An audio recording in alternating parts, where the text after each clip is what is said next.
Hey guys, so we're feeling a little crazy today with the hat and all that's going on because some crazy things are happening in the Bible. Let's get to it. So, in the last episode was a lot confusing. A lot. Many many names that I told you to remember that most likely you didn't remember or you didn't even watch the whole video. And that is fine, understandably. So let me just go with the rest of this story as we continue on. We're going to talk a lot about this man called Abram. So Abram is basically the grandson of Shem, like really far removed down.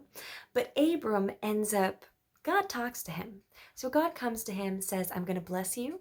People who are going to curse you, I'm going to curse them. You are going to be moving to a different land. I'm going to uproot you, move you to a different land, give you a nation of human beings, give you a big people, and you are going to have a big name, basically. You're going to father a bunch of sons and your sons, and you're going to have, I don't know, as many kids as the stars, basically. I'm sure Abram was a little bit like, what is going on? Why am I being uprooted? It's kind of like, when your dad or mom or anybody, or you just end up uprooting yourself and moving to a completely different place that you've never been to before with potentially different language, maybe not even near much of your friends or family. Although, what happens in this story is very interesting. So, Abram ends up being uprooted by God. So let me read that first passage and then we'll continue on. So now the Lord said to Abram, go from your country and your kindred and your father's house to the land that I will show you. So essentially, a lot of times people stayed in their family's area. Obviously, everybody had a ton of land. But, if your father or grandfather or whatever, all the lines, you just kind of lived near each other, or 100 acres from each other, at least. So you lived near each other.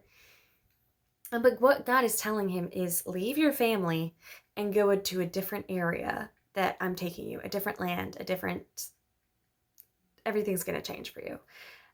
That's a little scary. That's a little scary to move from like everything you've known in your family and your friends and like everything and uproot your entire family and they don't know what's going on to a different area. Now, at the time, Abram had been married to Sarai, and Sarai was barren, so she couldn't have children. So at the time, they didn't have children. And I will make of you a great nation, and I will bless you and make your name great, so that you will be blessed. I will bless those who bless you, and him who dishonors you I will curse.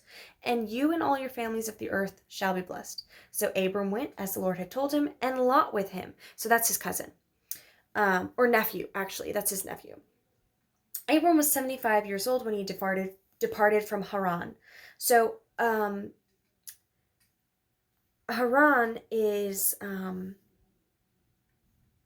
so let me go a little bit back to give you a little bit more backstory. So Abram, Nahor, and Haran. Abram and Nahor and Haran are brothers. So Abram had been living like near or on the land of Haran. So he was living with his brother, not living with his brother, but living in the area of his brother, Nahor. And Nahor is the other one.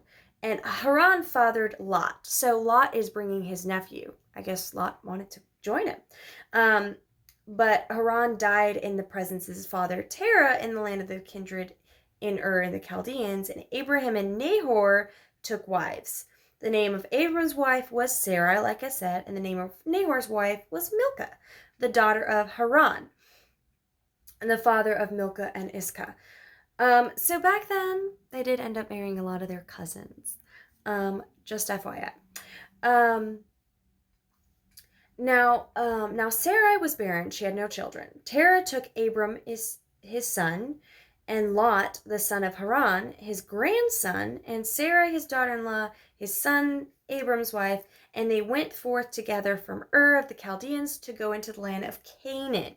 But when they came to Haran, they settled there. The days of Terah were so basically that's very confusing. But what ended up happening is the father of Abram and his family, and Lot and his brother Nahor, they ended up moving, and they moved in Haran's land. But Haran ended up dying. So they moved into family land. Let's just basically say that. They moved into family land. So God is telling Abram, and Lot joins him, to move from Haran's land, to move from your family land to a different land. So just so that wasn't super, super confusing. So Abram went as the Lord had told him, and Lot went with him. Abram was 75 years old when he departed from Haran, and Abram took Sarai his wife, and Lot his brother's son, and all their possessions that they had gathered, and the people that they had acquired in Haran. And they set out to go to the land of Canaan, and then they came to the land of Canaan.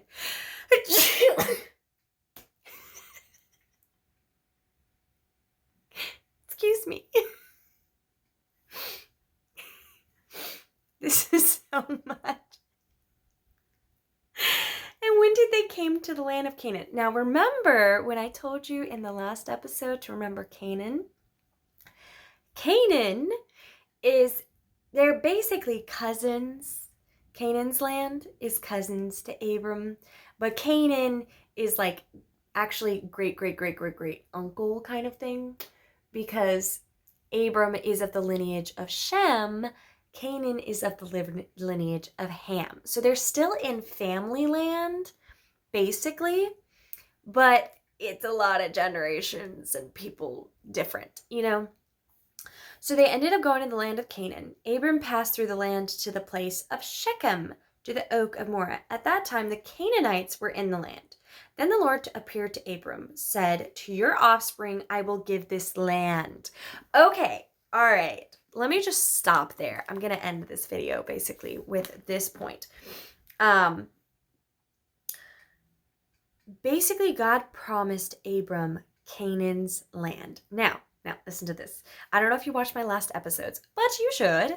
Go back and watch my last episodes, because I had said, make note of this, because we're going to be talking about it later. It's several episodes back. You're going to just have to watch all the videos.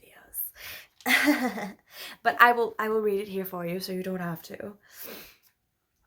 So I had previously told you how Noah had 3 sons, Ham, Shem, and Japheth.